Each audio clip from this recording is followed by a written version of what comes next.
When we go out to eat, we never agree on where to go. I want burgers. Pizza. Tacos it is. The one thing we do agree on is we all want unlimited high-speed data. That's why we switched to Metro PCS. Stop by Metro PCS with the whole family and get 4 lines with unlimited LTE data for just $100, period. Metro PCS. Wireless. Figure it out. Coverage not available in some areas. Offers require port and of number not currently active on T-Mobile network. During congestion, the fraction of customers using more than 35 gigs per month may notice reduced speeds. Video streams at up to 40p. No tethering. See store for details and terms and conditions. Blog Talk Radio. Hello and welcome to the Race Haven Radio Show and Podcast. This is solutions-focused dialogue about race in America. My name is Scott Speed, and I am the facilitator of the dialogue. This is episode 5 of Race Haven, and today we are going to dialogue about a feeling that I've heard many of my friends of European American descent share, and that is that they are afraid to discuss race open and honestly for fear of being labeled a racist or being misunderstood. So the questions that we're going to focus on are, can a white person truly be transparent about their feelings about race? And the second question is, why are there double standards in America for African Americans? For example, public expressions of Black pride, the BET Awards, Black History Month, Oscars so white, and the term white privilege, if everyone truly wants equality. Today we'll explore these questions and more. So call in now to share your perspective on these topics by dialing 929-477-4107. Then press 1 and we will know that you want to speak. If you are listening online, be sure to visit and join our Race Haven Facebook group and share any thoughts, questions, or comments and dialogue with our online community. I'd like to introduce our guest host for today. So we have Mr. John Costino. How you doing, John? I'm doing great, Scott. How are you?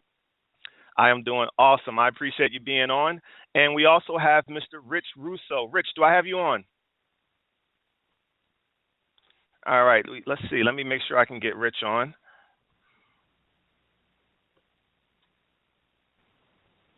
Hello, Rich, are you on? Hi, this is Rich. Awesome. How are you today, Rich? I'm doing well, thanks. How are you doing? I'm doing great. Thanks for joining. So what I'd like to do first is I want to just share with our listeners how we met, very briefly, how I know both of you, and then I'd like for you to just very briefly tell our listeners a little bit about your background, professional background, and we'll go from there. So I'll start with John. John Costino and I met about 2 years ago. I'm sorry, actually probably now about 3 years ago. And I like to call myself an edupreneur. I'm an educator and I'm an entrepreneur. And one of my entrepreneurial endeavors has been direct sales and network marketing. And I've been able to meet some amazing people throughout my career as a network marketer. And one of those individuals is Mr. John Costino, who was the vice president of a company that I was with. And he and I spent a lot of time together for 2 years here in Atlanta as we were building out this market for the particular company and product that we were marketing at that time. And, you know, I was able to have a fair amount of success with that company, and John was very instrumental in that.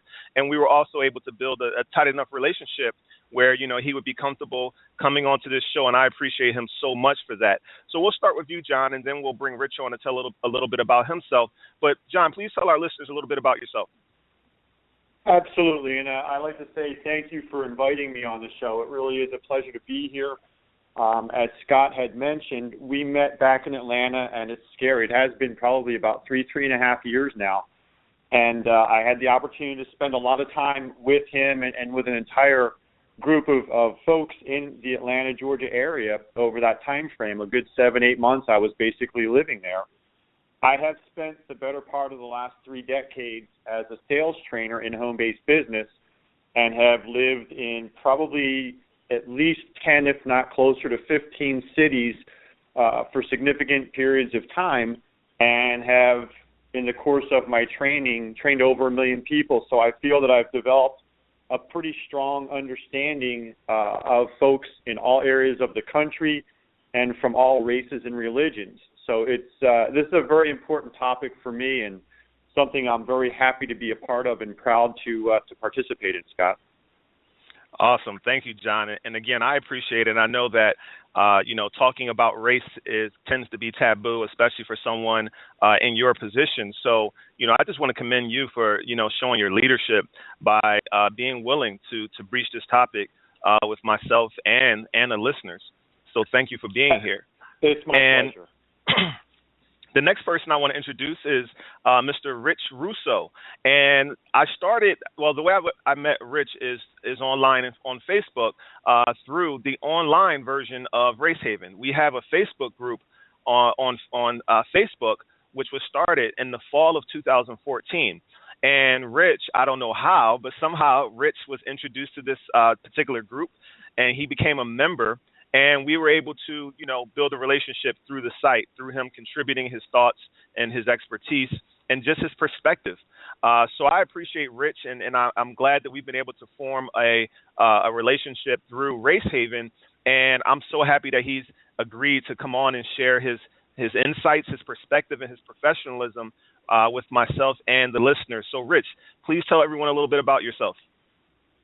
Thanks, Scott. Thanks for having me. Hi, John. Hi, listeners. My name is Rich Russo. I'm the founder of the Elephant in the Room diversity trainings, and I've been facilitating conversations related to diversity for, close to 20 years. I've worked with groups in nonprofit organizations, various schools, universities, detention centers, at conferences and corporations, and my approach to conversations about diversity in general and race specifically is reflected in the name I chose for my business, the Elephant in the Room Diversity Trainings. It's my sense that we are all aware of these sort of large issues in the room with us, but for whatever number of reasons, we don't discuss them, be it fear, be it uncertainty, be it likely all the things we'll talk about in our time together here today. But my desire was to create a diversity training approach that was meant to feel relatively easy. These are definitely difficult and challenging topics. And my sense is that if we can just get into the dialogue on these things, that is a huge step forward in actually addressing these issues, which, to respond, Scott, is how I came across the RaceHaven Facebook group. I have taken it on myself to plug in everywhere I can, especially on social media, where folks are delving into these topics because they're important to me. And I think there's a really unique way that we're able to connect via social media, frankly, for better and for worse, around issues like this. And I was really drawn to RaceHaven and the work that Scott's doing because it is dialogue focused. So much of these conversations become debate and I'm right and you're wrong. And I feel like the dialogue approach is really paramount to successfully addressing these topics. So I'm very happy to be here, Scott and John. Awesome. Thank you. Thank you, Rich.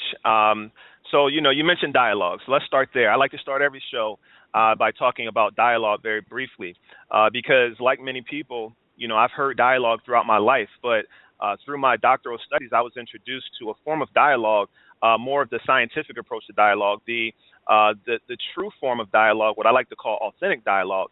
And it was very fascinating to me. And through my studies, it was more so focused on organizational leadership and how leaders of organizations brought in consultants from MIT, like Peter Senge or like William Isaacs, to come in and help them solve very tough problems when there were fractions within organizations and, complex issues. And they used dialogue to solve problems and literally turn things around that people thought could not be turned around.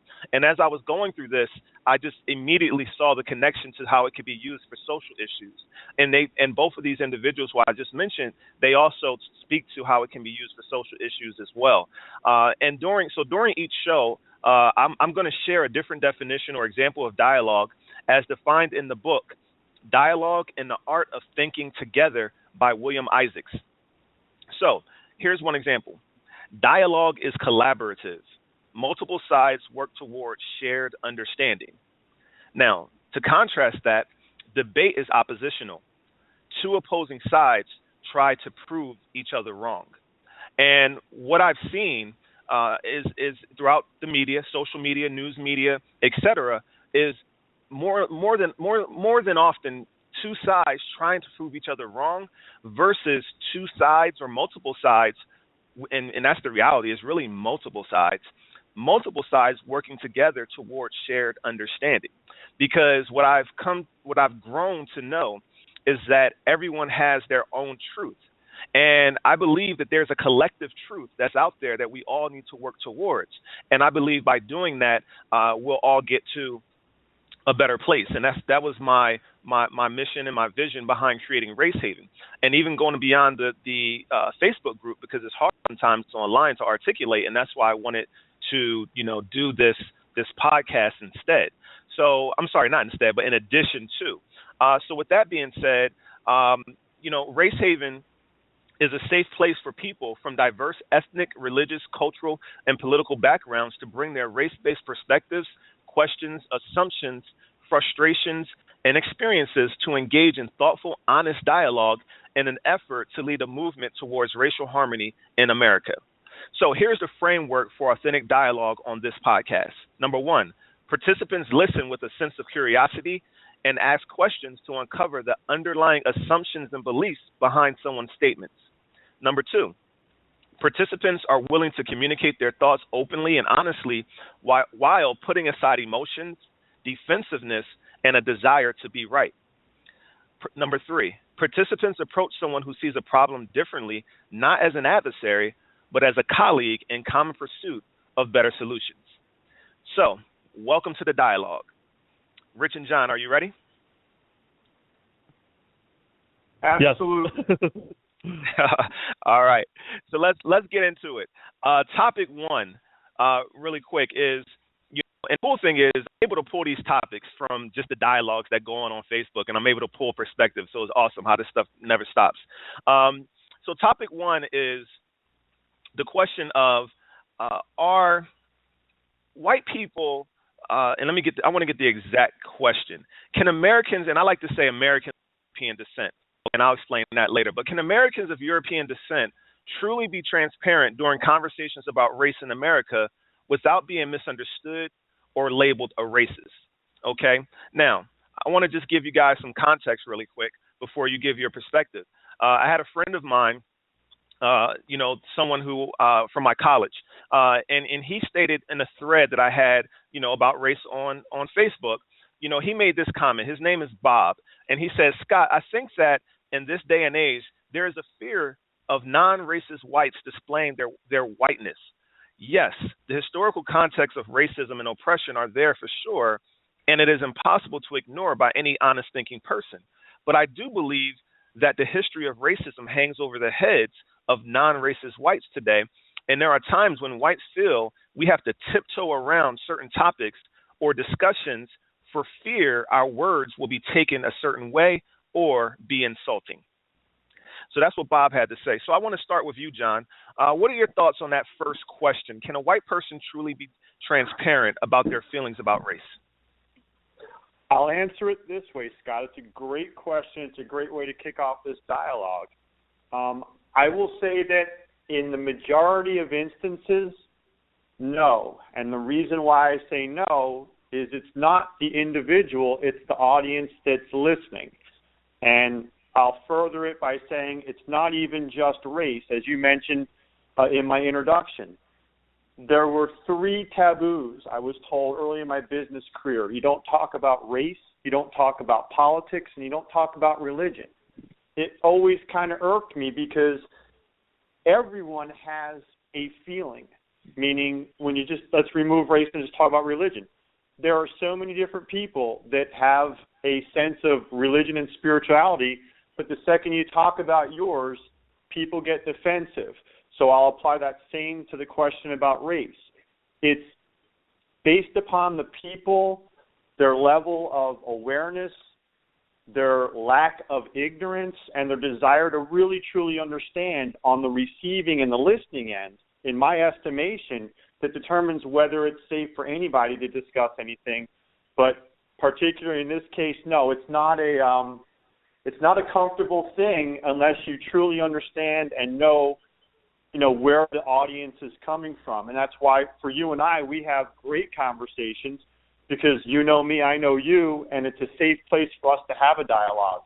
this with the open listeners, I'm still willing to do it because I'm comfortable with my history for the last 48 years that I'm not going to be misunderstood, but I still run that risk that if we discuss something on this show today that someone who doesn't know me, doesn't know anything about me, but has their own particular perspective and doesn't like what they hear, I could easily be pegged as a racist or ignorant or, I don't understand what you're saying. So, yeah, it is always a risk, and for majority of people, it's not safe.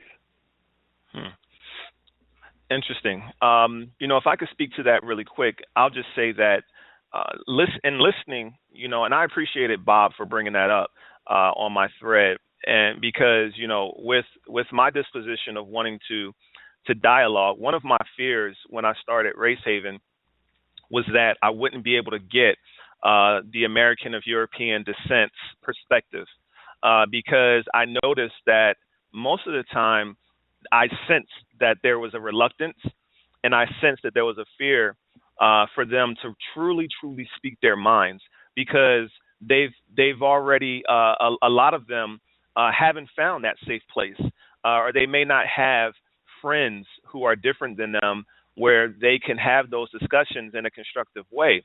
And my goal from day one was to create that atmosphere. And, I've been fortunate, or we've been fortunate, because we've had several Americans of European descent join the group, and several who have contributed and spoken up. And more importantly, the biggest thing that I didn't want a room or a group full of, as they say, people preaching to the choir. I wanted people who thought totally different than me to join the group, and because that's how I learn. I learn better when I hear different perspectives, and I believe everyone learns better when they're open to hearing other people's truths. So with that being said, John, I have to admit that as I processed and thought about what you just said and what Bob said, and I looked around at the landscape of racial dialogue, or actually more or less conversations, discussions, debates, and arguments that I see in the media and on social media, what I've noticed is that there's this situation where, for me personally as an African American, race has always been a part of my reality, and my race, as well as the history of African American people and quote struggle, has always been a part of my reality since a child. And so I've been personally processing it, thinking about it, asking questions to myself or within people within my community. We have these discussions all the time. And then I've noticed that, again, through my dealings on social media as well as reading certain things, that a large segment of European Americans never had to confront race in their upbringing. A large segment of European Americans still live primarily amongst other European Americans. And within that dichotomy, they've never had to really confront race. So now you have this thing called social media, and now you have free-flowing thoughts and people shooting out memes, their thoughts, articles, video clips, and now I see in some instances that European Americans are being fire hosed with all of this pent-up frustration that people in the African American community have been feeling for years about race. It's literally our reality from day one of our ancestors stepping foot on this continent. Race has been a thing, right? So with that being said, I feel like sometimes, we come into these discussions or debates with all this ammunition, and some of our European American friends are like, whoa, hold on. Even those who want to be empathetic and those who want to listen and want to learn, and it just can be overwhelming. Does that make any sense to you, John? In fact, you bring up a really great point. And we've all heard the term the silent majority and the outspoken few. And I think that's a perfect example of it, because the lack of understanding, the lack of awareness, the lack of communication, it all plays into this gigantic melting pot that we are as a society, but as you mentioned, even more so now with social media. I look to children. I have an 8-year-old son, as you know. He doesn't have any understanding of racism. I posted earlier today. When I take him to the park, he just hopes there's kids there. And we all start out that way. Now, as you just mentioned, as an African American, you are forced. I don't think it was a choice. I think it was forced to face a reality that I didn't as a Caucasian child. We grew up in the same area virtually. We are from the same time frame, but we had different experiences, and those experiences are what shape us.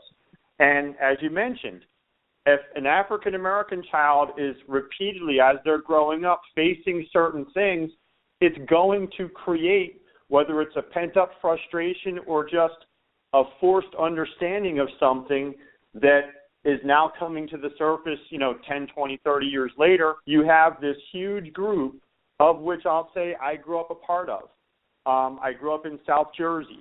I grew up in a relatively affluent area. I went to Catholic school. I did have friends who were African American, but it wasn't a majority. I didn't grow up, in an area where I was the minority. I was, as a Caucasian, in the majority.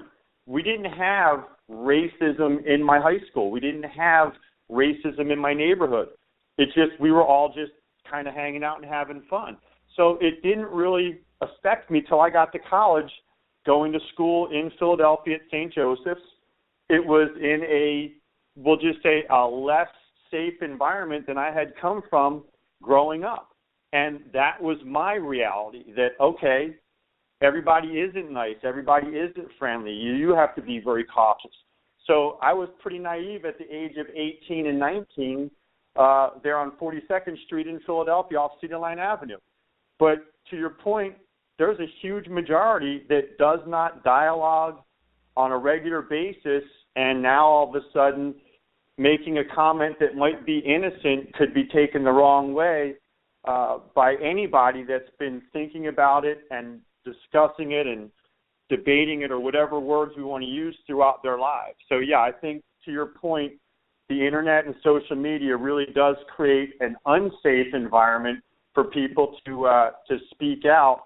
And I don't put the blame on anyone. As you said, it's just a cultural difference where if it's been part of your entire life and your upbringing, it's something you can feel passionate about. And for someone who doesn't have that same level of awareness, an innocent mistake could be, or an innocent comment could be mistaken and taken the wrong way. Absolutely. And one of the things that I try to do, and it's the teacher in me, as a teacher, we were always taught to meet children where they are. And what that means is that everyone's going to enter your classroom on a different level of knowledge and understanding based on their upbringing, the resources at home, their parents' level of education, et cetera. And it's actually one of my biggest frustrations with traditional education, but I won't go there. That's for another show that I actually, another forum that I have. But, in meeting people where they are, is understanding that, we're all in different places in terms of our understanding and awareness on several topics. And what I encourage people to do is never stop learning. Never think that you know everything. Never think that you've arrived. Because the reality is, I don't think many people realize how much of their thoughts aren't their own.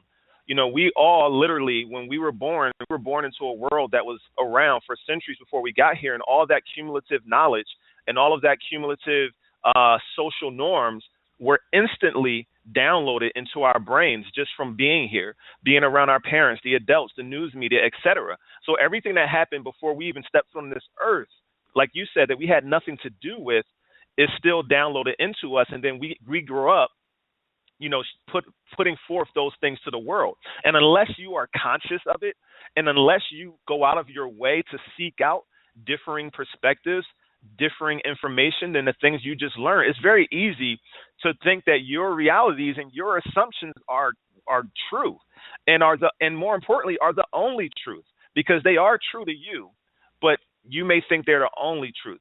And that's what I try to get people to understand through this forum. And I try to get people to open their minds through dialogue to understand that it's about broadening our definitions of truth. And, in speaking to those of us who are socially conscious, from every race, because there's European Americans who are very socially conscious, and I see them get frustrated sometimes with their peers or their colleagues who are also Euro-American that aren't as conscious.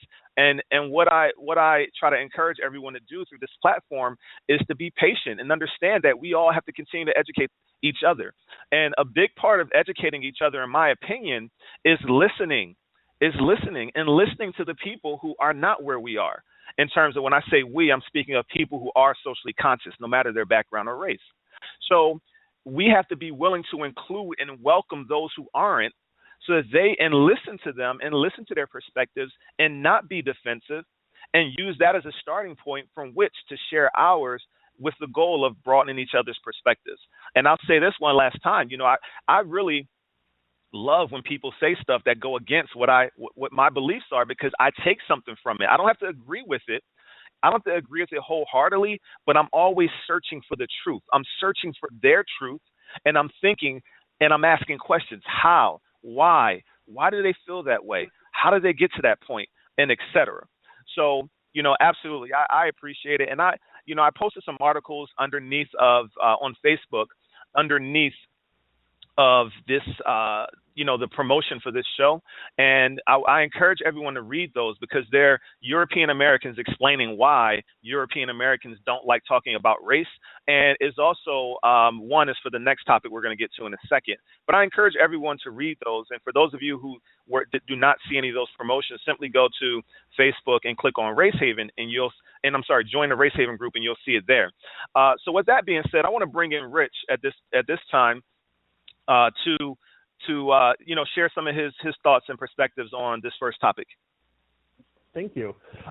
Actually, let me start with a question, if I can. Scott, you, in conversations that you and I have had, as well as on this podcast right now, you talk about white people, and you talk about people of European descent, or Americans of European descent.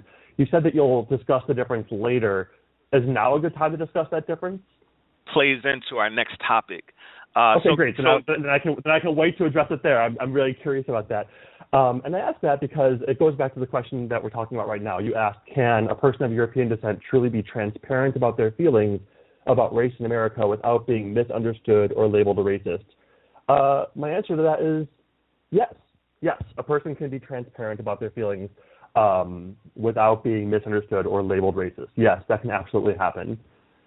Now, if the underlying question is, can I as a white person share my feelings about race in America and expect not to have the person or people I'm speaking with have their own response or their own reaction or their own call for me to explore what I've said and what my thoughts are and what my conditioning has been, that's another conversation. I think what gets tricky is that with the desire to have these conversations can be there, but the concern that I'm going to say the wrong thing, or someone's going to call me out, or I just can't say anything right, is what can get in the way. And I think that should be there. That's part of a dialogue. If I disagree with you, and if you disagree with me, we let each other know that. And like you said, we can grow from that and understand different perspectives from that. So I think if someone is expecting to share whatever their feelings are and be transparent, but to have no sort of reaction or response or consequence from that transparency, that's unrealistic to me. That's not a dialogue. That's a monologue. That's someone just sort of speaking out into space what they think, and there's no response to it. And of course, the opposite could happen. Someone could, or the other end of the spectrum, someone could, I could speak openly about my thoughts and feelings about race, and everyone I'm speaking with understands what I mean. They agree with what I mean. It doesn't impact them in a way that they have any challenging or negative feelings about. So that can, of course, happen as well. I think when we look at talking about issues of race in particular, the assumption is that it's always going to be a debate or difficult or disagreement. Obviously, that's going to be an aspect for sure, but it doesn't always have to be. I've had many conversations about race and other diversity issues where, we all sort of are, on the same page or, are not harming each other. Which I want to go back to, I think, John, something that you said. You talked about someone saying something that's innocent and that can be mistaken or taken the wrong way. I think that's a huge concern. I think especially, again, I as a white person When I speak, I am afraid that I'm going to be seen as racist if I say something that hurts someone or that is not what I meant, but it lands on them in a way that feels bad to them. And that's an important distinction. The distinction between intent and impact, I think, always has to be in the background of these conversations. A mentor of mine, Dr. Maura Cullen, she talks about the idea of stepping on someone's foot. If I step on your toe and I hurt your toe, well, your toe pain is very real. I may not have meant to hurt you. I may not have meant to step on your foot. But if your toe is hurting, no matter how much I say I didn't mean to step on your toe, it doesn't take that pain away. That pain is more important than my perhaps clumsy footing or unintentional footing. And so I think the focus on the impact is really important. So I might be as transparent as I want to be, but if it's something that is harming someone or hurting them, that's important for me to hear. And then for me to make a choice of, do I alter how I speak? Do I alter my approach? Do I take in what they said and decide that's not something that's important to me and I'm going to keep saying and doing what I'm doing? Those are all options in the dialogue. But I think the impact is really paramount and something that gets lost in the shuffle sometimes when we talking about race. Thank you. Thank you for that perspective. And that leads me to something that another person on Facebook wrote. His name is Pat. And Pat said, I'm tired of being accountable for something I personally had no part of. And that's a sentiment that I currently hear a lot, throughout the media and social media when there's dialogue about race. A lot of my friends of European descent or their friends, kind of express that, why am I being held accountable for something I had no part of when African Americans want to, bring, or not even African American, let's just say anyone wants to bring up the past in terms of our racial dissension in the history of America and all of the horrible occurrences and the separation and segregation and Jim Crow and slavery and all these various things. I feel that, a lot of my friends of Euro descent feel guilty in a lot of instances. And that goes back to one of the frameworks for dialogue. And it's one that says that you have to put aside emotions, defensiveness. And I think that that's easier said than done. And I also think it's easier when the framework or the setting has been prepared for people to be conscious to put aside their defensiveness. But more often than not, when there's debates and arguments going on, so I can see that, it can be uncomfortable. And I can see, how someone may be feeling like others are trying to make them feel accountable or defensive. And again, that's why I think settings like this are important. And I think that it's important that more people learn, what it is to truly dialogue and kind of set some parameters before they jump in, because if you just jump in and those parameters haven't been set, then people can get hurt unintentionally or intentionally sometimes, but it's not constructive and there's no progress from that. So all important points. And what I want to do right now is I want to give any of our callers a chance to jump in. If you press 1, if you'd like to speak on this topic before we move on, you can call in now to share your perspective on this topic by dialing 929-477-4107, then press 1, and I'll know that you want to speak. So let's see. Do we have anyone who wants to speak just yet? All right. I don't see anyone there. And I'll just wait one more minute just to see if anyone's dialing in. 929-477-4107, then press 1 if you'd like to speak. So, John, did you want to jump back in? Did you have anything to add to anything that Rich said or any questions to ask he or I for further clarity? No, I appreciate his perspective. I appreciate your perspective, and I think that we're making some headway. I'm excited to talk about this next topic because obviously it's something that you and I have had conversations on. It's something that becomes a reality for me anytime I hear about the past, and I have a very unique perspective on it because I don't agree with the majority of people that are very outspoken about it. Awesome. All right. Well, let me pause to welcome any new listeners who are just joining us. I want to say welcome to Race Haven, the radio show and podcast. This is solutions-focused dialogue about race in America. My name is Scott Speed, and my guest hosts for today are John Costino and Rich Russo. We were just discussing our first topic: is it safe for Americans of European descent or white people to discuss race in America without the fear of being judged as, inconsiderate or even racist? And that's what we were just discussing. And if you missed that, no worries. Shortly after this episode is over, the recording will be available at blogtalkradio.com/RaceHaven. And you can listen to this episode and all previous episodes at that link. So next, we're going to discuss something, again, that I've seen, especially when seeking out alternative views, when reading conservative news outlets or listening to conservative friends. Specifically, I hear this a lot, and it's this: why are there double standards and why are there racial double standards in America for African Americans? For example, public expressions of Black pride, the BET Awards, Black History Month, and I guess hashtags and movements on Twitter and social media like Oscar So White or white privilege. So with that being said, to add context to that, I want to start out by sharing something that someone on Facebook wrote. His name is Phil, and he wrote this: the thing is, we don't act pro-white, other than racist ones, I guess, so that's why it's associated that way. We just exist, then have every little thing picked apart as racist. That's what gets old. Black people go out of their way to show their pride in being Black, which in my opinion just goes to further separate the races rather than peacefully coexist. Proud to be white equals racist. Proud to be Black equals just proud. Conclusion: double standard.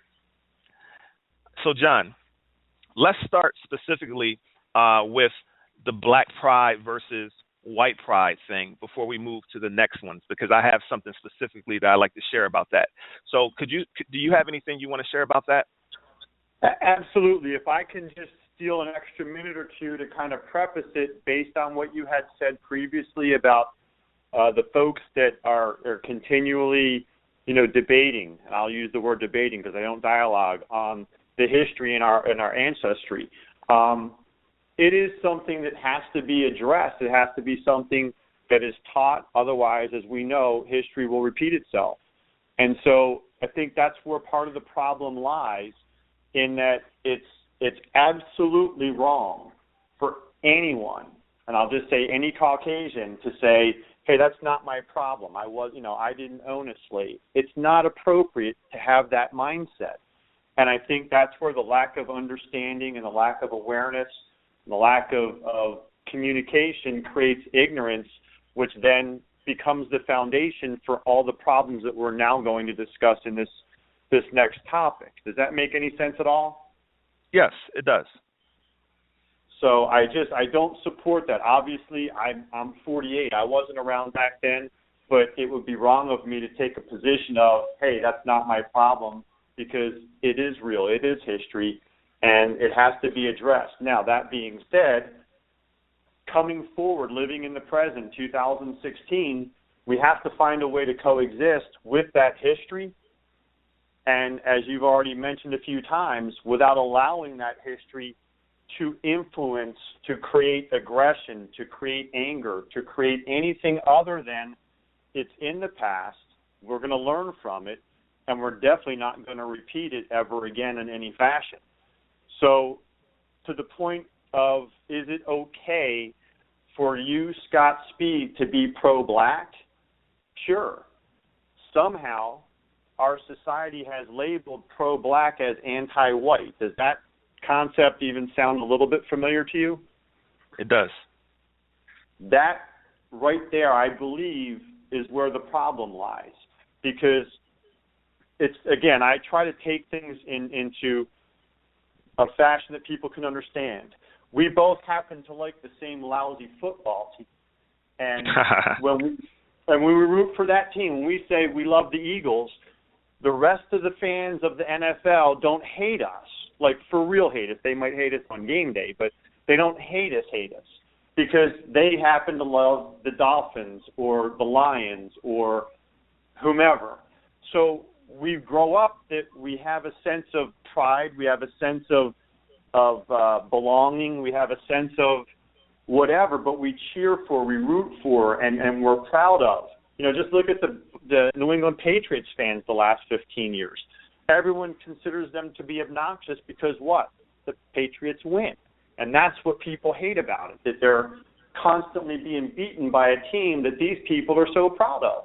And so taking it away from the NFL and back to race, we have to find a way that it's okay for you to be proud of your own heritage, your own ancestry, your own race, without everyone else being offended. But the challenge is, I certainly could not ever, on any level, feel comfortable saying I'm pro-white, because the people that are labeled pro-white are really not the people I want to be associated with. I'm hopefully saying that in the most politically correct, delicate way.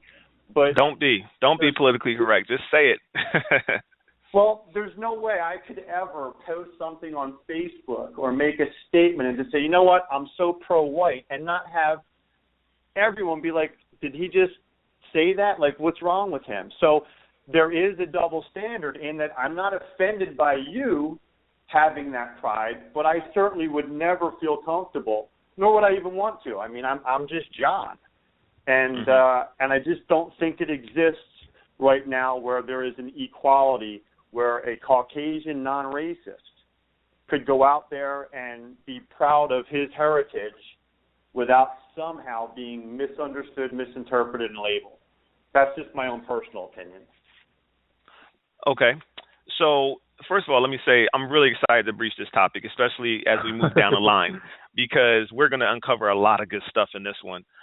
Because, the article that I posted that was attached to the promo for this show yesterday was on the Blaze, and it was a young man who very well, on a conservative site, who I felt like he articulated his stance very, very well in terms of the double standard and how he didn't understand why it was okay, for African-American people to, proudly and loudly and publicly talk about Black pride and how proud they are of, the strong Black man and strong Black woman and Black community and this, that, and the other. And, I found that interesting. So when Phil posted this, and as well as from the first portion of what Bob said, when Bob said, I think that in this day and age, there's a fear of non-racist whites displaying their whiteness. Let me say this. Initially, what I said to Bob is, you know what? I don't think that there's a problem, with non-racist Americans of European descent displaying their pride. I think that in a vacuum, if we just ended up in 2016 and it was, all these different powers based on your heritage, it wouldn't be a problem. But unfortunately, that term, white power, was coined by the KKK. And, when you look at the historical context of, what white power meant white supremacy. White power meant over the course of about, let's say, 60 to 80 years, over 1,000 African Americans being lynched. Okay, up until I don't have the exact date, so I'm not going to quote it, but I know after the Civil War and emancipation, okay, through the era of Jim Crow, there was a stretch where over 1,000 people African American people were murdered by being hung from a tree with no repercussions, right? And the phrase that was used to support that movement and that organization was white power. It was intended to cause fear. And here's the other thing. They also killed people of other races, including European Americans, who supported African Americans' equality and freedom. So they intimidated using white power. So I think with historical context and understanding that no one who is non-racist would want to use white power or say I'm pro-white. And the other thing that I pointed out when we talk about Black power is this. Black power, I remember distinctly in watching all this stuff. I love history. So when James Brown came out with the song "Say It Loud," I'm Black and I'm proud, that was like the first time in history, and that was in the 1950s or 60s, and that was, I believe it was the 60s. That was the first time in history that someone of African American descent publicly, out loud, into the world, expressed pride in who they were without being ashamed of doing so. And that galvanized the civil rights movement. It galvanized Black pride, and more importantly, it empowered African American people who, up until that point in history, were being beat down mentally and psychologically, being told that they're less than human, and all the different things, the rapes, the murders, the injustices, the being put in jail, for the wrong reasons, all these different things that I can't even verbally give justice to on this podcast when we talk about centuries of these things and the psychological weight and heaviness of them. When someone that has some status stands up and says, say it loud, I'm Black and I'm proud, he wasn't saying I'm anti-European American. He wasn't saying hates all European Americans. He was saying, you know what? Americans of African descent, it is okay to love yourself. It is okay to be proud, okay? And that's what Black pride means to the majority of African American people I know. That's what Black power means. And even, I know a lot of times people want to place Black power with the Black Panthers, and in the mindset of a lot of people, the Black Panthers were, some hate group. And again, I urge everyone to dig a little deeper.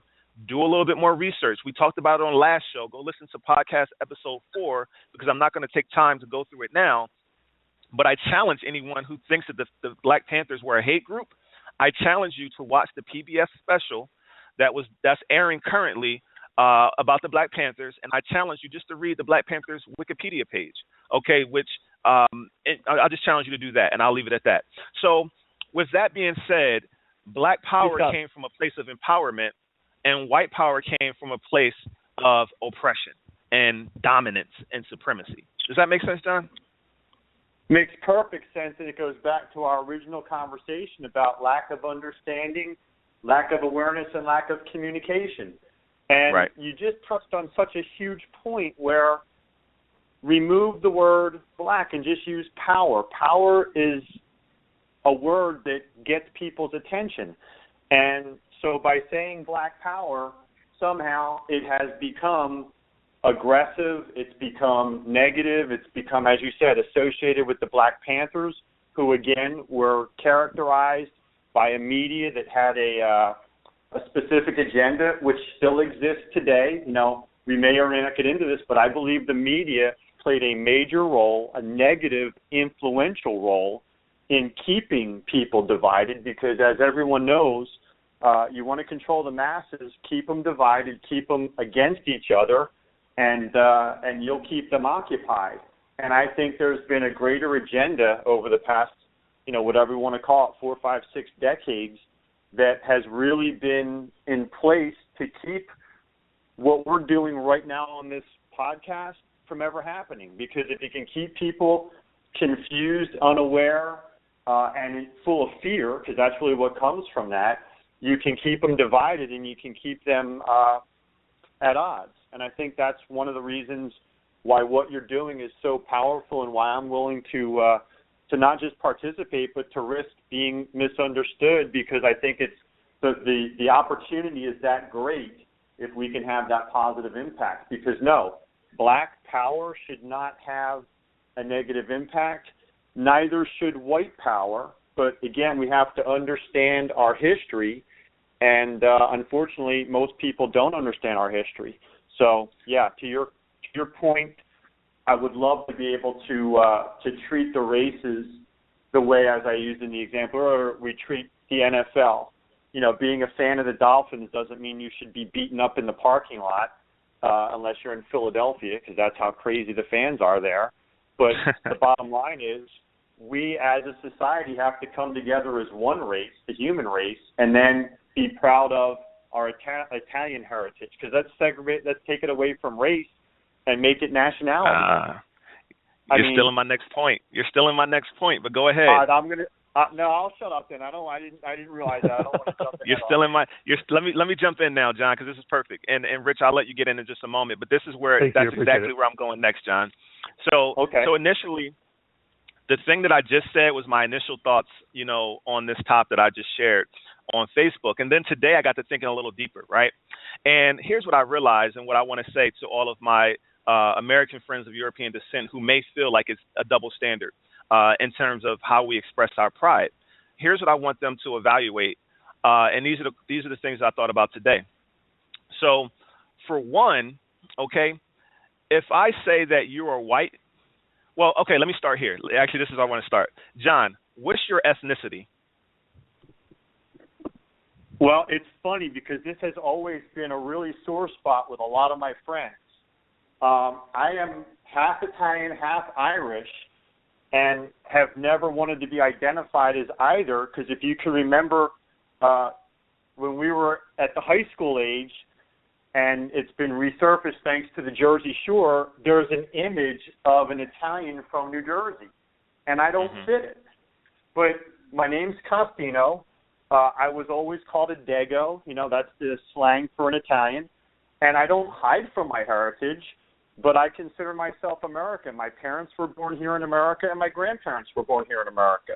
But I'm half Italian, half Irish, which was the point I was going to make earlier, was considered a mixed marriage for my grandparents. As ironic as that sounds today, the Italians and the Irish were as much at odds as white and black is still in some areas today. They did not accept my Irish grandmother into the Italian family, and my grandfather was ostracized and they had to elope. How insane is that in 2016 that Irish and Italian was considered mixed, and you don't even think about bringing that Irish girl over here? That's crazy. Right. Okay. So now let me ask Rich. Rich, what is your ethnicity? Polish Italian, step Irish. Okay. I have. Go ahead. Well, you can hold it right there because I want to use those things to make my point. Now, if I were to say that if I looked at you and explained either one of you guys as white, or if you told me you were white, that doesn't do any justice to who you really are, because white is not a descriptor. For one, you don't look white. I've never seen a person the color of paper. Okay, and two, it doesn't speak to your ethnicity because there's so many, heritages based on your European descent. So with that being said, when I was in college, one of my roommates that I played basketball with, his name's Greg Sircone, he was Italian, and he was very proud to be Italian. And the cool thing was, my basketball coach, Coach Costino, was also Italian. So whenever we went out to, we had road games, we always ate pasta before the game because of the belief that the carbs gave you energy. And there were always these Italian restaurants no matter where we went, and there was a sense of Italian pride. And my roommate, Greg, had this Italian pride, and he was so proud of the various noodles and the sauces and all these different things, and I loved it, and I appreciated it, and I wanted to know more, and I was really into, his Italian pride, and I respected it. And then I had a friend named Denise Igo, who also I went to college with, and I spent the summer with her and got to know some of her friends and her family who were Irish. And, every year, her and her cousin Maggie, who I'm really cool with, and they're like my sisters. I love them to life.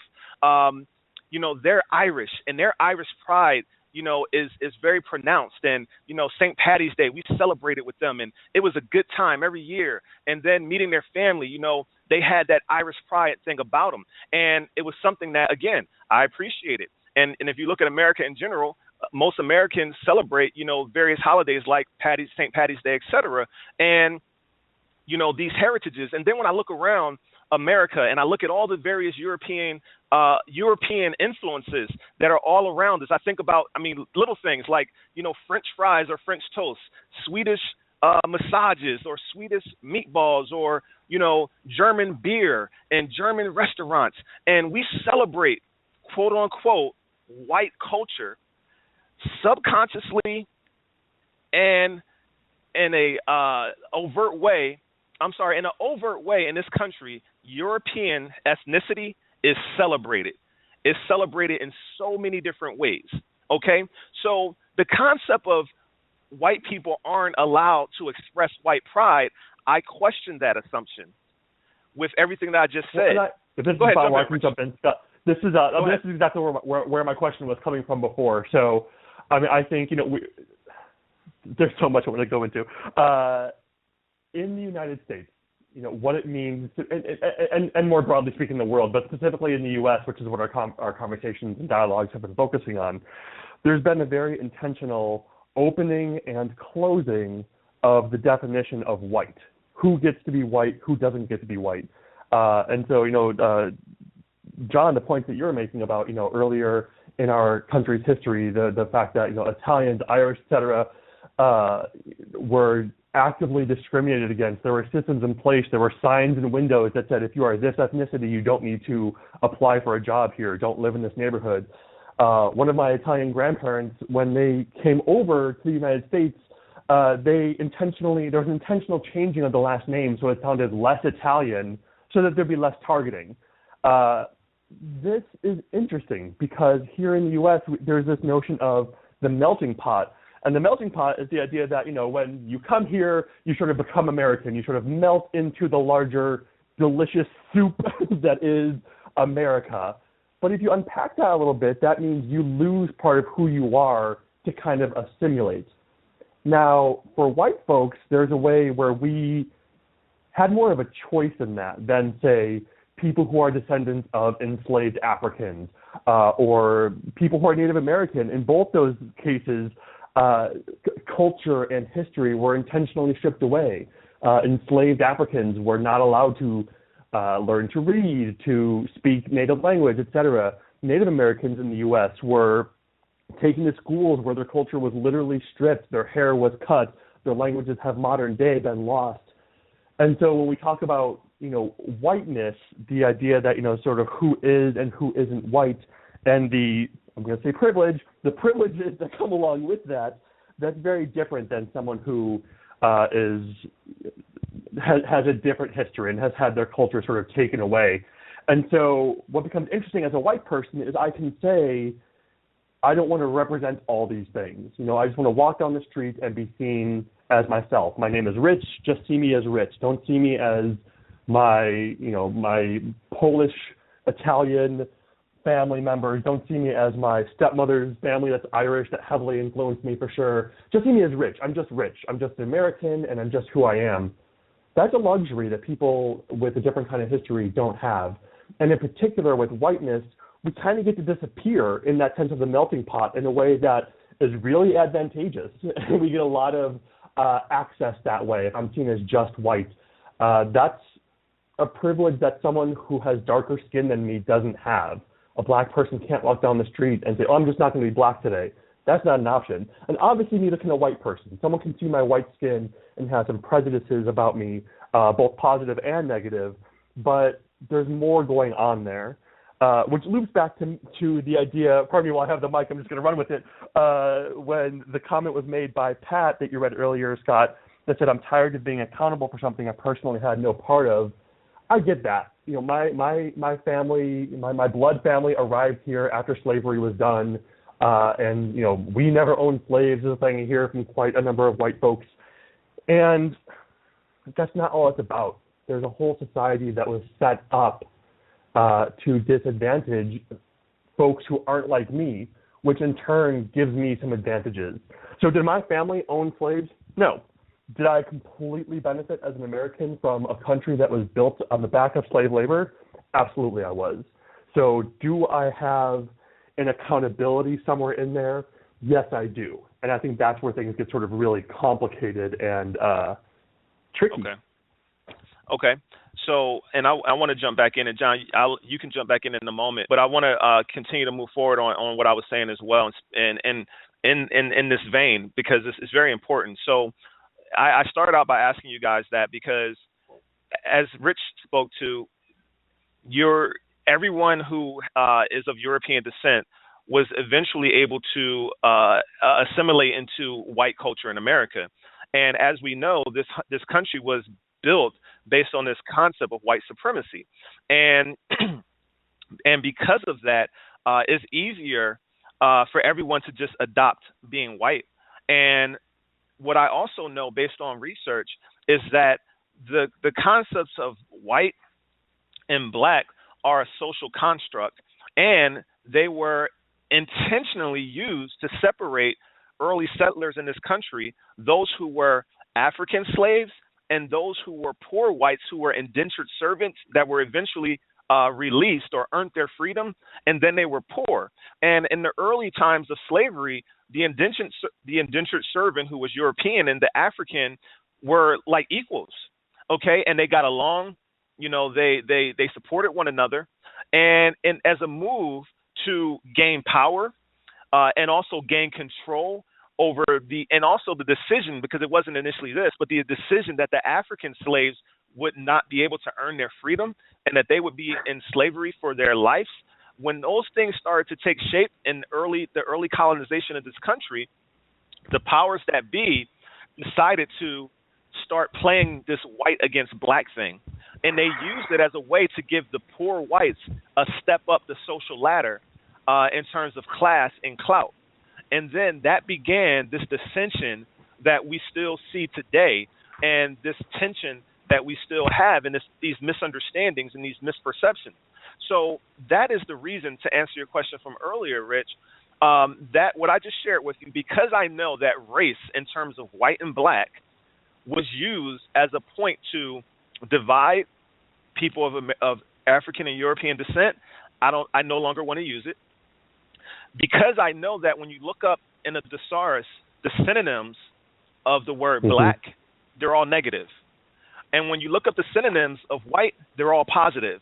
And because I know that was used by white supremacists, okay, to divide us even further, and that also played into the psychology of the racial issues that we have today, subtly, and in an unconscious way, it feeds into the implicit biases that we all have. Even some African American people have this lighter skin versus darker skin thing because of the things I'm speaking to. That is another reason why I personally have decided to stop calling people white. And the last reason I decided to stop calling people white is this, because it's not an accurate descriptor. There is nothing white about you, Rich or John. In fact, I've never seen a person the color of the paper on my printer. And it doesn't tell me your heritage, which for me, I love knowing that you're Polish, because when I look into the Polish history, I can have a connection to someone I know. When I look into the Irish and the Italian history, I can have a connection to someone I know. And I think it tells a better story. And the final point before I let you jump in, John, is this. And I shared this with a group of young people when I was facilitating a dialogue about race at a high school, that as an African American that is a descendant of a slave, I don't have the luxury of being able to drill down to the country that my ancestors are from. I am an African American. So when we talk about black pride, and the reason why black pride and African American pride, and the reason why we edify it so much in society is because we need it. You know why? Because I don't know where my family is from. And I get emotional when I say that sometimes.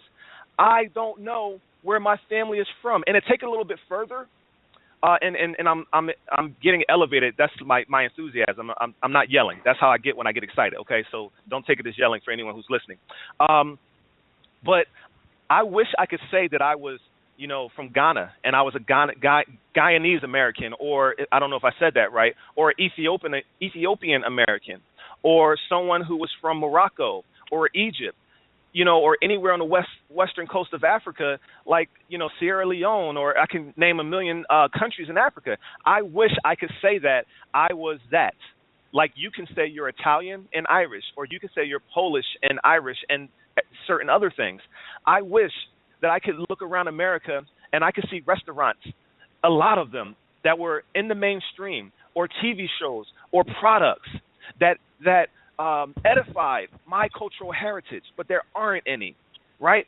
And finally, the last thing that I want people that are listening to realize, I don't even have a last name that's mine. My name, Speed, is not even mine. I have to walk around with the last name of a slave owner. To this day, in 2016, when people say that that's in the past, it has nothing to do with today. Well, guess what? the large majority of African Americans that are alive still carry the last name of a slave owner. We can't shake it. It does mean something to us. And I say it with passion because I want people to be empathetic and understand that African Americans will never get over it. We are still searching. We're still trying to find something that we can hold on to. So when someone says, that's a strong black woman, or that's a proud black man, or I'm so happy for my fellow brothers and sisters, that's all we have. That's all we have. And even for the people, because I've heard this before, they say, oh, I don't know where I'm from in Europe. You can trace it through your last name. I can't. My last name takes me to a plantation. There's someone named Speed on Facebook, and he swears that we're family. And I spoke to my family in Florida about it. And you know what my aunt said to me? Because she said, yeah, we know the Speeds from Tallahassee because he's from Tallahassee. And she said, you know, my father, who was my grandfather, my aunt said he knows them, and he says that they're from that we probably came from the same plantation. Our families came from the same plantation. And even though a lot of African Americans, you know, are of the mindset that we have to think beyond slavery, and I agree, the reality is, it's once we go beyond slavery, it's an unknown. So I just want people that are listening to be empathetic to that. I want people who are listening to understand that Black pride in America, that's all we got. That's all we have. And that leads us into BET Awards. But, John, I'll let you, and Black History Month, we'll lump all those in for the sake of time. But, John, do you have anything you want to say to jump into, anything I just said? Well, I will tell you that I'm very empathetic to your situation. I do understand and respect it very much. This is where it goes back to what I'll just label as, you know, communication and information. Let me pose this in the form of a question and see if this resonates at all with you and with Rich. As much as I agree 100% with not just your right and your need, it's wrong. I mean, my name Costino isn't Costino, it was Costantino, but when my great-great-grandfather came across, they said, that's too long of a name. There you go, Costino, boom, they ripped some letters off. I don't personally care, but the point is it has existed in the past, just as when my grandfather, who I did know, went to go get a job, they told him, you know, we don't hire Italians, and you need to become more Americanized. So it's been a part of our history, but nothing like what you're going through. So here's my question. Mm-hmm.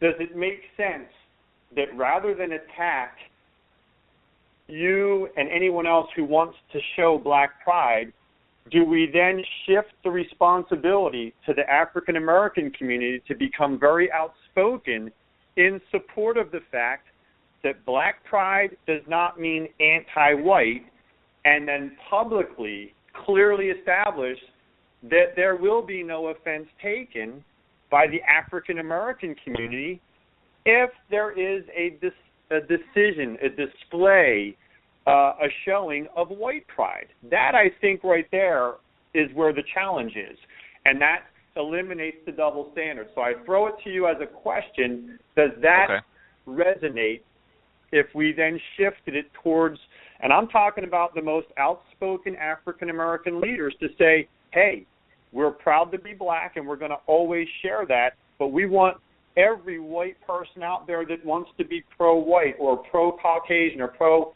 European American to feel comfortable that you're not going to be offending anyone in showing that pride. Now I'll shut up and I would love to hear your thoughts on that. Well, actually, I appreciate the question because I actually have to respond with the question because, you know, for me, my question is, what does it mean to be pro-white?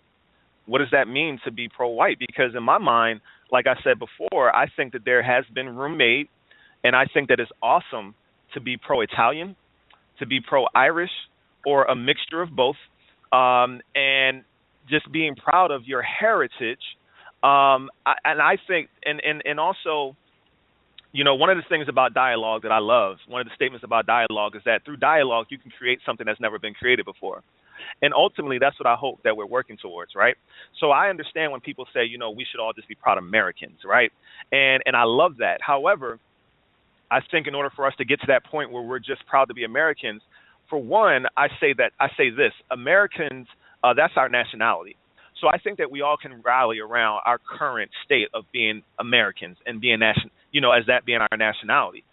However, when it comes to being pro-black and pro-white, where I differ is that I don't understand what it means to be pro-white. I do understand what it means to be pro-Italian. I do understand what it means to be Irish and et cetera, German, et cetera, or, proud to be those things, and I love it. I want to be proud of those things for you and with you. I love culture. But I don't understand what it means to be pro-white. So could you elaborate on that for me? Absolutely. In fact, you just answered it for me. I don't celebrate Italian. I don't celebrate Irish. And again, it's because to me it segregates it further. And I point to the Jersey Shore because that became a phenomenon on MTV. And the name Costino and people knowing I'm from Jersey, it has the worst connotation. So again, not like I was being persecuted for it, but the second the Jersey Shore became a popular TV show, I became labeled. And then people say, well, you don't act like those people. I'm like, those were morons on a TV show. That doesn't represent every Italian from New Jersey. So I have been that way my whole life, Scott. When I was in high school, I had friends who wore the green satin Italian jacket with the gigantic Italy on the back. I'm sure you remember seeing them. I didn't wear that.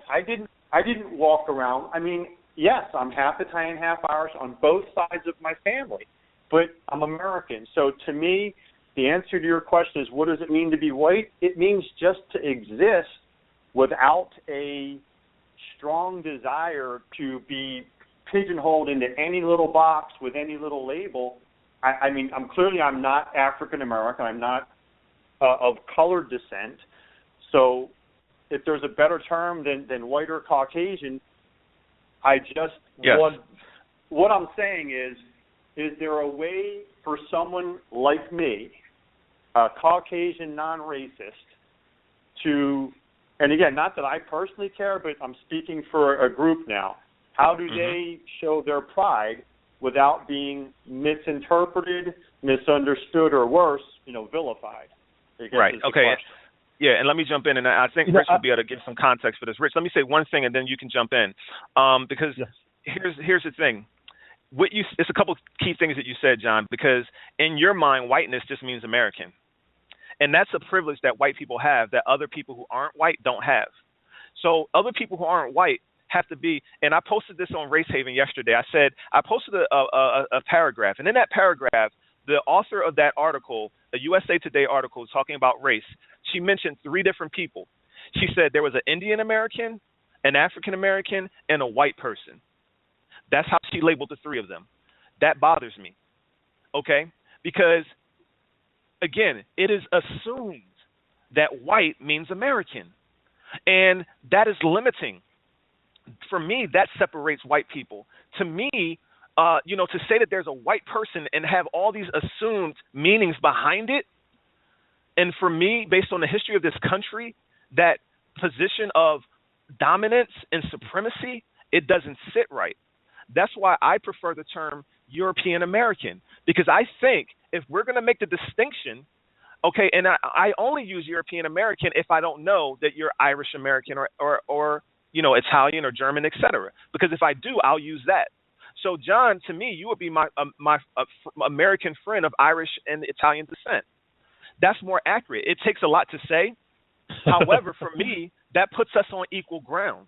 That puts us on equal footing because we're all immigrants. The only original American are the Native Americans. They didn't even call it America, right? They didn't even call this place America. So if we're being historically accurate, and I'm jumping, give me 1 second, Rich. If we're being historically accurate and we're thinking critically, right? If we're thinking critically and we're being historically accurate, you're European American, I'm African American, and we have our Asian American friends, we have our et cetera, Mexican Americans, et cetera, right? So what I'm trying to speak to, and we're trying to figure this out on the fly because I don't have the right answer, but what I do know with me thinking critically is I feel like it's something that some people, I know a lot of people are like, oh, that's just so much, but it's a small thing that I think is necessary that we do the work on. So go ahead and jump in, Rich. Thank you for your patience with my passion and my wanting to jump in.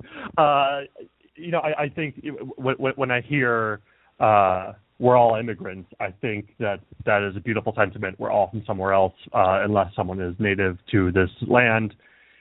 And yet even that's an oversimplification. Like, I am here because I had family members in my past who decided that they were going to very intentionally pack up, get their boat tickets, get on the boat, etc.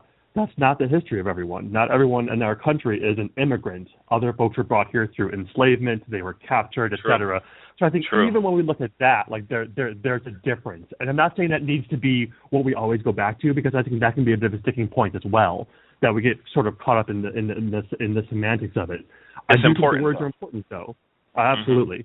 And I think what gets tricky when we look at words like white, we're having a difficulty defining what it means to be pro-white in the attempt to separate it from white supremacy, because I think the reason I think it's difficult to define what it means to be pro-white is because it's difficult to define what it means to be white.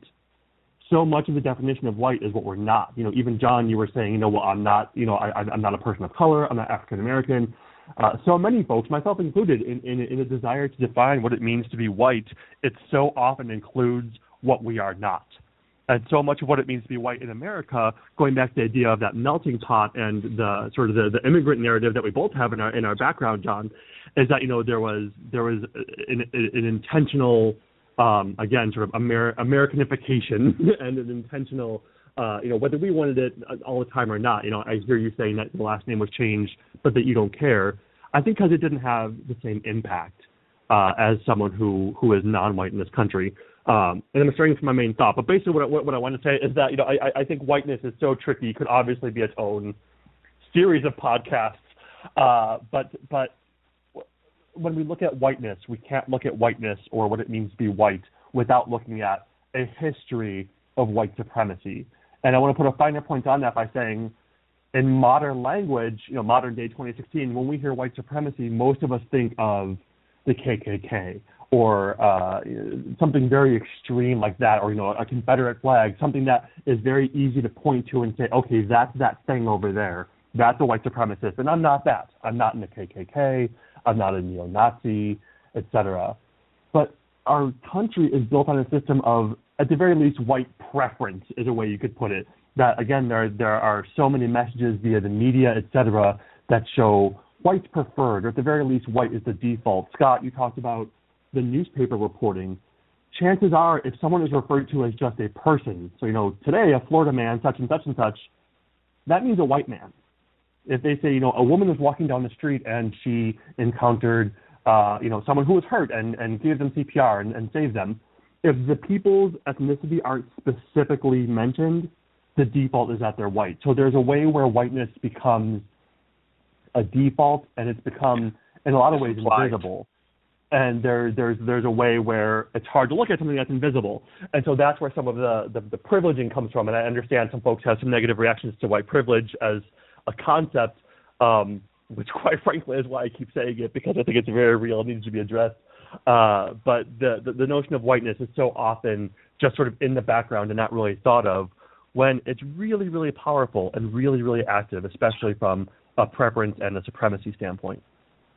And so, going sort of full circle back to the conversation of, is it safe for a white person or a European descent American to talk about these issues?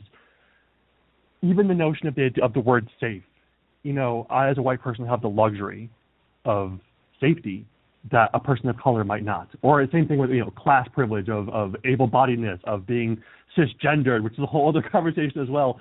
But the notion that there is a scenario where I get to choose into saying, this feels safe for me, this feels right, this feels good, I'm going to now engage. But if it's not safe, I'm not going to, is a benefit and a privilege that a person of color doesn't have. A person of color is a person of color all the time. It's a visual thing, and there are systems in place that put up or put down folks based on that skin color. And so even the notion of, is it safe to have this conversation, is complex as well. So it's fascinating to kind of look at all the aspects of the conversation that we're having.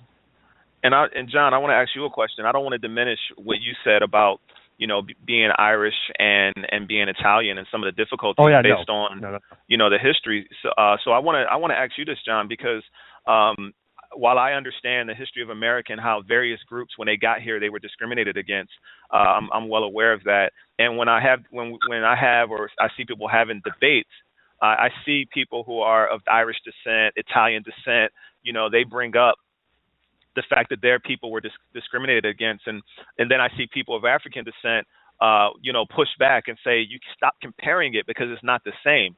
And what I want to say is this. For one, to speak to what you said about, the Italian pride and how you didn't really identify with it, I want to say that, do you realize that, one, when you talk about the Jersey Shore and things like that, you're speaking of some of the negative connotations and of what it means to be Italian. However, there's also a lot of positive connotations and prideful things that people of Italian descent are proud of. And I think that's cool too. And I think with every cultural heritage, I think it's time that we start challenging each other and thinking a little bit deeper and a little bit more, into the complexities of these things, and understanding that there's going to be negatives and positives no matter the culture, no matter the ethnicity. And, that they both have to be embraced and just accepted, not necessarily embraced, but just accepted as the reality that there's going to be negatives and positives of both. And I can understand as a kid how it's hard for you to not, based on your upbringing, and because your upbringing was so, there was such a divisiveness because of the mixed heritages, I can see how you could run from one versus the other, whereas I have friends whose mothers and fathers who are Italian, and they're all about being Italian, and I think it's cool. So I look at both of those situations, and I see the complexity there. So my question for you is this. One, do you see what I'm speaking of in the sense that as a person of European descent, you can kind of just fall back into quote-unquote whiteness and just exist and not even have to think about it again if you don't want to embrace your heritage, whereas someone of African descent, we can't do that. We can't fall into our quote-unquote blackness or our Africanness and fit into America and feel equal. So when I push back against white pride, it's because I feel like when I can identify you as it's a European American or American of Italian or Irish descent, I feel like we're more equal versus based on like what Rich said about the fact that America was built in terms of a majority privilege, even getting away from the term white privilege, if we want to talk about majority privilege, and the majority of people are from Europe that are here. So that privilege that comes with that, you're able to navigate a little bit differently.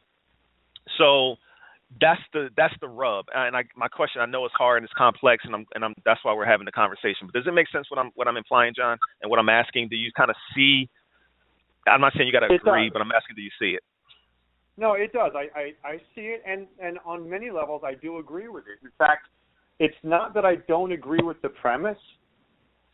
I'll phrase it a different way that hopefully will make sense and everybody can agree with. It's not the pride of a nationality, a race, a religion, or anything that I have the problem with. It's divisiveness that it causes, and it's like I started at the very beginning. It's not so much the speaker, it's the audience listening. And so until it becomes accepted by everyone that having pride in whatever is okay, because we're talking about Italian and Irish over here, and as I said, I choose not to identify with either on purpose. Let's take it to a real level. Let's go to soccer around the world. Man, they're like wars at those stadiums between, two different nationalities. And they're coexisting as ancestry here in the U.S. with an Italian and an Irish or whatever heritage somebody has. It's the divisiveness that I have the problem with. So I have no challenge on any level with what you're saying. My hope, and I know yours is as well, and I'm sure Rich's is as well, it's the resolution. It's how do we create an environment where we all know it's horrible to be racist, it's horrible to be bigoted, it's horrible to be ignorant, but where is it, again, other than on this call, safe for people to talk about their pride? Because, see, I'm not going to ever mention being a proud Italian. I'm a proud American. And looking at me, you'll guess, well, he's a white guy. And I know that that's not the true heritage, but it's who I am. That's I've never identified myself as anything else. So where is it okay to just be a white guy and not have to deal with, well, what is your position on this, or what is your stance on that? I don't have one. I don't see color. I see good people and bad people, and they come in every race, shape, form, you name it, I guess is the best answer to it. So, yes, I support what you're saying, but would love to see a much more harmonious existence amongst everyone. So, and I appreciate that. And one of the things that I've heard when people say, I don't see color, I've heard some pushback on that. And I kind of agree with it in the sense that, and when you say I don't see color, I know your intentions, right? And I know everyone's intentions. They mean well. But I think that, again, this is hard stuff and we're unpacking it. In order to get to a place where everyone can feel proud of being an American, everyone first has to feel like their heritage is respected. And everyone has to feel like their heritage is accepted, respected. And what I can say for a lot of African Americans, and speaking for myself personally, we're in a great place, and we've done, obviously every generation does better, but we still have work to do. And that's why, we're doing this show, et cetera.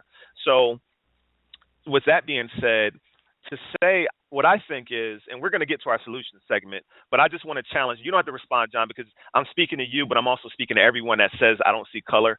And this is something that I've learned and listened to, and that in a way I've accepted it, is that when you say I don't see color, it's almost like you're diminishing people's heritage, instead of saying, I respect and I do see your African heritage and I love it. It's beautiful. I do see your Italian heritage. I see the good in it, and I see that you're a good person of that, and I love it and respect it because you love it and respect it. And I think we have to get to a place as humans where we can love and respect people for their heritage and rally around and come together around our nationality, which is being American as well. So moving on, and I appreciate, man, this is great. I hope that our audience is getting as much out of this as I am. And we can kind of lump these together. BET Awards, Black History Month, Oscar so white, right? So I hear a lot of people, ask, why do we need a BET Awards? And John, you and I talked about this offline, right? Why do we need a BET Awards? Why do we need Black History Month? You didn't say Black History Month. I don't know your thoughts on that. But in terms of BET Awards, I've heard other people say it as well. Like, it just separates us. Why do we have to have, African-American people are being recognized in the mainstream Grammys, Oscars, et cetera. So why do they have to go and then do their own separate thing, right? Why is that? Why do we need a Black History Month that separates? And we'll go there. So, John, do you want to speak on that really quick? Sure, and the dialogue actually came from the reality of it. And I go back again for a time reference. When we were growing up, again, we're the same age. When we were growing up, when I was in high school, the greatest entertainer was Michael Jackson. And he didn't have a peer. I mean, he was head and shoulders. And maybe the closest second was his sister, Janet Jackson. They cleaned up. They would win in every category. And they should. They were tremendous entertainers. And it always seemed odd. I won't say whether it was right or wrong, but it always seemed odd to watch Michael Jackson win, 7 awards. But after each award, there was a category for best. At the time, I think they actually said black, but maybe they said African American, I'm not sure, but artist. And it was like, why are we even having this category? He just won, and he's going to now get a second one. Now, I get the sense of pride and everything else, but I'm simply using this as an example. It just it was like putting an exclamation point or taking a line in the sand and building a brick wall above it. The need is to make everyone feel equal, and anything that divides and separates that just furthers us from all being equal. And I don't mean the same. We're never going to be the same. Men and women are not the same. So equality just means fair, not the same. And that has always been a piece that has seemed odd to me. And I don't think Black History Month fits in there because I think that does have value. But to have an awards ceremony where everyone's in this category, but only African Americans are in this category, doesn't speak well to anyone and again, I can't speak as an African American, but it was clear that Michael Jackson was the best. He didn't need a separate category. To me, it devalued him as an entertainer that they even needed to have that second category for him. I don't know if that makes sense as my answer, but that's always seemed odd to me. Okay. No, it makes a lot of sense. And let me say this: I'm willing to include your perspective and the perspective of others that has expressed that in terms of, why do we need a BET Awards or a BET channel, if we're trying to move towards equality? That just serves to separate us. Okay, and what I want to say, what I want to say to that is, again, one of the purposes of dialogue is to create something that's never been created before. And what I would like to see created is an America where everyone felt like that their perspectives, their beliefs, the way they view the world is equally accepted, and that's when we won't need a Black Entertainment Television Network, which was formed in 1980, I believe. So BET was formed, and here's the thing, too. We have young people that may listen to this, and we have young people that will ask questions because young people just don't know the history. They don't, they may have not gotten a chance to really look into it yet, or they haven't had a good dialogue yet where someone can break it down for them. So, if we go back to 1980, everyone has to understand that MTV was not even weren't playing African-American artists' music or videos on their network in 1980. So, and also, John, I just got to make one point too. I'm 36. Okay, because I know you think. I just want you to understand a different time because I'm about 10 years younger. So, where I want you to understand my era too, where we differ just a little bit. Sure. So, in 1980, I was just born, right? So, but at that time when BET was launched, it was so needed because we needed an outlet for African Americans to show their talents and be, praised. And when you look at the BET Awards and the NAACP Image Awards, and there was a big issue about that because Stacey Dash said, why do we need on Fox? She went on Fox News and said, why do we need those things? We don't need them if we want equality. And what I would say to that is, yes, in the vacuum, we don't need those things in a vacuum, but you got to think about where they originated. You cannot. I feel like it's unfair to make statements like that without at least acknowledging why those, outlets were created in the first place. So, and for the young people, what I want them to understand is that there's also something called implicit bias at play. And what I mean by that is, and I'm going to read the definition because this plays in the Oscars so white, because that's a big thing too. A lot of African-American artists are boycotting the Oscars because they feel like it's unfair that they're not being, nominated for more awards. Because here's the thing, art is subjective. What you think is great art and what I think is great art could possibly be totally different, and there's nothing wrong with that. And I've read people saying, well, maybe they just weren't good enough. Maybe the African American actors weren't good enough to be nominated. That's a false statement because art's subjective. And when you look at the voting body for the Oscars, it is literally 16 non-Europeans on the voting. And there's over 3,000 voters that vote on those things. Over 3,000 and only 16, and I may be off by a number or two, but only 16 non-European voters. So if you look at that and you understand implicit bias, which is not intentional, and you just understand that art is subjective, well, you watch something as someone with, your background, and you may say, that's great. Well, if only 16 people that are bringing a diverse view of what's great have a vote, then obviously you're not going to get an equal playing ground. And that's why people are upset, and that's why you see the hashtag Oscars so white. And beyond that, that's why we need a BET Awards and we need an Image Awards, because those artists deserve to be acknowledged. They deserve to be praised.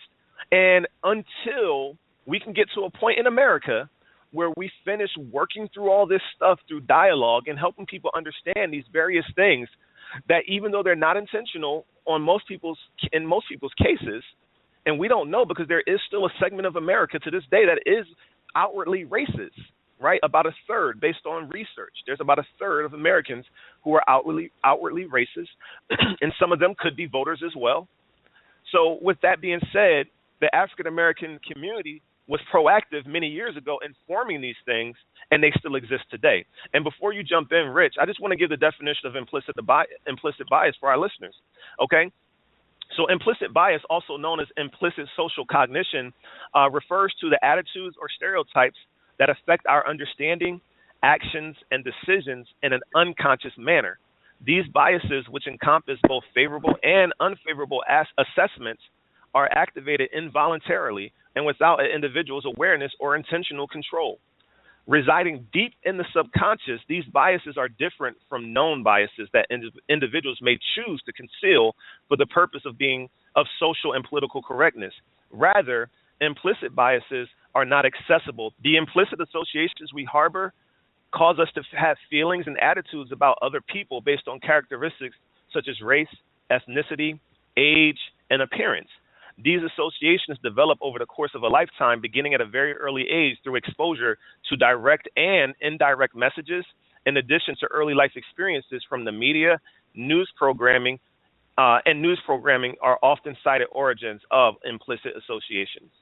So I just wanted to share that definition so that people can understand that don't feel guilty about your implicit bias, and it goes across all different races. It's just something I think if we can be aware of it, then we can address it.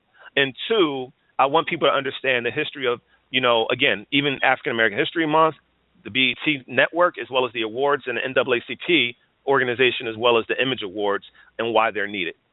Did you want to add anything to that, Rich? I would love to, yeah. So there's a quote that I really like that's specifically about Gay Pride Month.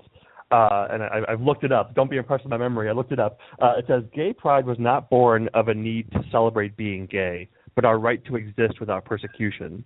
So instead of wondering why there isn't a straight pride movement, be thankful you don't need one." And the reason, there's no one assigned to that. It's marked as anonymous. And what resonates across in my mind here is the notion that the notion of Black pride or BET awards or those things, I don't think those are divisive. I think those are in response to existing divisiveness. And so, why is there a Black History Month?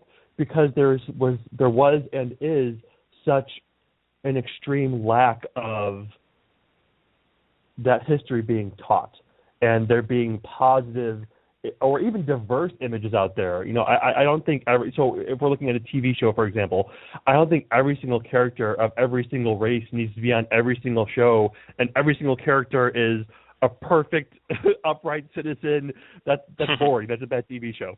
Right. What I do think is that there needs to be a more diverse representation. And as you're saying, that's what was going on in 1980 around the time when, and still today, but when BET was born out of a lack of representation. So, okay, well, let's have Black entertainment then, if by default all other entertainment is white dominant entertainment. Well, then, okay, let's carve out our own niche because we need this. With Oscars so white, I do think it's a question of art, and art is subjective, and it comes down to the voters and what they think with all their biases and upbringing and being just human beings, let alone white human beings or American, etc. All those things influence what we consider art. That is a factor. I also think it's a factor that there's a factor of opportunity and access. Are films with predominantly Black casts, or even a handful of Black secondary or primary characters, are those getting the funding? Are those scripts getting in the hands of the people who give green lights? Why is there this belief that, audiences don't want to see a movie where there are Black characters as leads? There's something else going on there. Viola Davis won an award recently, a while back, I think it was last year, for her role in How to Get Away with Murder, where she plays a criminal law professor, and she's a very flawed character, and she won this award for her really complex portrayal. And in her speech, she talks about just that. It's an issue of, it's not just about who's nominated, it's who's there in the first place. Where are the roles that are non-stereotypical and that are rich for people of color and for Black people in particular, and of course for Black women even more specifically. And so there's something large going on there as well of, is it a question of just no one was good enough this year? I don't think so. I think it's more complex than that. I think it's what was being funded, what was being made, what was being distributed, and what was being received by audiences, et cetera. There's so much more that goes into all of that. And I unpack that because, like everything we've talked about, it's not happening in a vacuum, which you've said many times now. There is a larger context here. And when we think about art, we're talking about film, and we're talking about movies, and we're talking about mainstream media. We're talking about money. We're talking about access. We're talking about so many other things that are so intertwined with everything else we've been talking about that we can't isolate that in a vacuum either. And so, again, I think all of these things, a BET or a BET Awards or an Image Award, et cetera, it's in a response. There was a lack, there was an intentional exclusion, possibly even, if you want to dig down to the roots of it, that this is a reaction to. Awesome. Well, it's time to wrap things up, and I appreciate both of your contributions. The last segment that we have is called the Solution segment, where I give each of our guests an opportunity to share what they think can be a solution in terms of any of the topics that we discussed. If you can just take 1 or 2 minutes, preferably one because we're running out of time, just to share what you think a solution is moving forward, it would be greatly appreciated. John, could you go first? Absolutely. And I first of all really do appreciate the ability to be on here and to learn more, because I think education is the key. Education and communication are so critical. For me, the solution is real simple. Again, in complete support of what you and Rich just said, I understand the need was always there, but moving forward, the more that we can just begin to blur, if we're not going to erase the lines, begin to blur the lines and to see people. I'm going to phrase it differently. Instead of saying I don't see color, I'm going to say I'm not influenced by color. I like that. Because I see people. And again, this speaks to who I am. I've been a businessman for 26 years, and I've been teaching people how to gain financial stability through a home-based business. And in doing so, I've worked with people of every nationality, of every race, of every religion. So that's what I mean by I'm not influenced by someone's color or their nationality. I see broke people is what I see. I see people that have and I don't mean that sarcastically. I mean it that these are people from age 25 to 55 that bought into a system, went to school, some didn't go to school, some went to college, some didn't go to college, but they all end up in the same place. Our society did not support the economy well enough to give these people the opportunity to make enough money at a job to provide for their families. So I see them at all different ages, but they're all in the same place. They're financially struggling. So for me, just as that is a blanket statement that covers every race, religion, nationality, and age group, if we want to talk about age and gender discrimination. We just need to blur the lines and all come together with a common goal. So for me, the solution is, again, I'll go back to the NFL.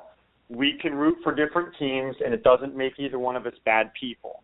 We can be as proud as we want rooting for our team, and if our team loses, suck it up, be a good loser, okay, accept the defeat and come back next year. So whether it's a sports team or anything, let's blur the lines by saying it's okay for everybody to be proud. And Rich, John, I lost you. Rich, are you still there? I think we lost John. Hi, I am, yeah. Okay. Well, also, thank you. It's been great to be here. It's been great talking with you, Scott. John, if you're listening later on or you're still here somewhere, it was great hearing your perspectives and dialoguing in conjunction. What is the solution? That's a wonderful question. I have no idea, and I think that's an okay place to be. And I think, in particular for white folks, I think there's a way that it's more comfortable for us to just get to the end. Can we just all be harmonious and all just be together? And there's some real work to do. And quite frankly, there's a real work for us white people to do. And so, there's an understanding of the historical context that we need to have that, quite frankly, we just haven't been taught as much. I know many people of color who they say from the time they were able to understand language, their families were having conversations about these things. And for so many white folks I've heard, and myself included, there's this notion of, well, you just don't talk about that, or it just doesn't get addressed. And so there's a way where we haven't had the same kind of conversations and the same kind of intense looking at our own histories and accountabilities. On that, I mentioned my mentor, Dr. Maura Cullen. She has a great book that's called 35 Dumb Things Well-Intended People Say, Surprising Things We Say That Widen the Diversity Gap. And I can share a link that can be shared with that. But I mentioned her and her book because it's a very accessible, very simple book by design, a somewhat inflammatory title by design, and the idea being that there are things that we're saying that we don't even know what the impacts are, and to even start there and to look at that important difference between intent and impact that I spoke about earlier, I think is a great place. And if books aren't your thing, there's always great things on YouTube, et cetera. I think there's great stuff out there if folks are interested in really finding it and taking it on as a personal responsibility to jump in there more. And lastly, I think, like I said, being in that I don't know space is great, and hanging in the conversation. I think it's a real detriment to say, well, I just can't get it right, so I'm not going to try at all. That is not a solution. Thank you. Thank you Rich. so much, Scott. If I could add one thing in terms of the solution segment, just to build on what both of you said, I think the cool thing is that the solution segment, each week, there's something new. And there isn't one solution. It's evolution. It's evolving. It's continuing to learn, continuing to be open to learning, hanging in there, because this isn't easy. This is not an easy conversation, dialogue. I appreciate you, too, for being willing to have it.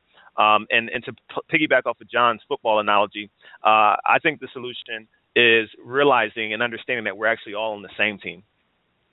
We are all on the same team, and when people realize that if someone on your team is hurting, no matter the reason, we got to pick them up. We got to ask them why they're hurting, try to better understand the why, the reasons behind it, the root causes, and then address it together collectively. And I think if we can get past this, we're all on different teams, and I know that's not how John meant it. If we're all on different teams, or us against them, as I see being played up in the media, we'll be working towards the solution, which we're all, evolving to.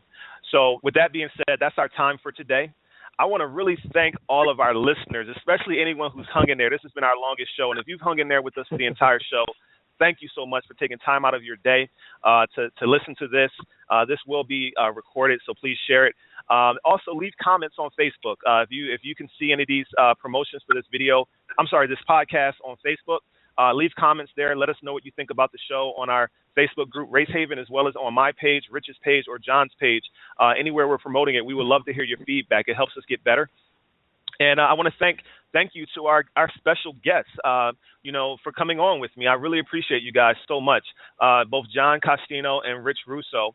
And the show will literally cut off in about 5 minutes. So, John, are you back, John? I am. I don't know why you guys couldn't hear me, but I am here the whole time. Yes, sir. Okay, John, we're going to get shut off. I literally need you really quick to tell everyone how they can contact you and share any information that you want to promote in 1 minute for us. Sure. It's easy to hit me up on Facebook, the name John Costino, or you could email me at johncostino@yahoo.com. I'm getting ready to launch a new company, so please feel free if anybody is looking at or has been involved in home-based business and has any interest. We're always looking for new individuals to help market our program. Awesome. Thank you. And Rich, please do the same. Thank you very much for the opportunity. Thanks again, John, for the time. And Scott, I am with the Elephant in the Room Diversity Trainings. You can Google that, or you can go to the website, which is TEITRDT.org. Again, just Google it. I'm also on Facebook. And I facilitate workshops that are actually quite similar to what we've done here. It's all about the dialogue. It's all about looking at one's own individual identity. And I love traveling, so if you're somewhere outside of the California, San Francisco Bay Area, I'd be happy to work out coming to you, so you can contact me there. And I hope to continue to be a part of the RaceHaven Dialogues. This has been fantastic. Thanks again, Scott. Awesome. It was a pleasure meeting you, Rich. Thanks for being here with us as well. Likewise, John. Thank you both. And thank you to our listeners. Be sure to join us next Thursday at 12 noon Eastern Standard Time for another exciting dialogue. Visit blogtalkradio.com/RaceHaven to listen to this podcast and to listen to previous episodes, and join us online at the RaceHaven Facebook group. If today's episode resonated with you, please share the podcast link on social media with your friends. RaceHaven is a safe place for people from diverse ethnic, religious, cultural, and political backgrounds to bring their race-based perspectives, questions, assumptions, frustrations, and experiences to engage and thoughtful, honest dialogue in an effort to lead a movement towards racial harmony in America. Remember, we are all smarter when we think together. Episode 5 of Race Haven was sponsored by the 5 for Friends app, which is available for download on iPhone and Android devices now. Have you ever played phone tag with a friend for weeks because you both are so busy? Do you neglect calling family and friends for fear of being tied up on the phone for too long? If yes, then 5 for Friends is the solution. 5 for Friends is a mobile app that makes it easy and convenient to verbally keep in touch with family and friends 5 minutes at a time. Simply invite all of your family and friends to download the app, and whenever you feel like talking, instead of playing phone tag, speaking to voicemail, or getting caught on a long phone call, you simply open the app, tap a button that says, I got 5, and a notification will be sent out to your family and friends, and you can connect with whoever calls you for a free 5-minute call from anywhere in the world. When there is 30 seconds remaining on your call, you and your friend will hear a beep to let you know the call is about to end, and then when the 5 minutes is up, you'll hear a polite closing message. Visit 5forfriends.com or your app store to download and try it today. Peace. When we go out to eat, we never agree on where to go. I want burgers. Pizza. Tacos it is. The one thing we do agree on is we all want unlimited high-speed data. That's why we switched to Metro PCS. Stop by Metro PCS with the whole family and get 4 lines with unlimited LTE data for just $100, period. Metro PCS. Wireless. Figure it out. Coverage not available in some areas. Offers require port and of number not currently active on T-Mobile network. During congestion, the fraction of customers using more than 35 gigs per month may notice reduced speeds. Video streams at up to 40p. No tethering. See store for details and terms and conditions.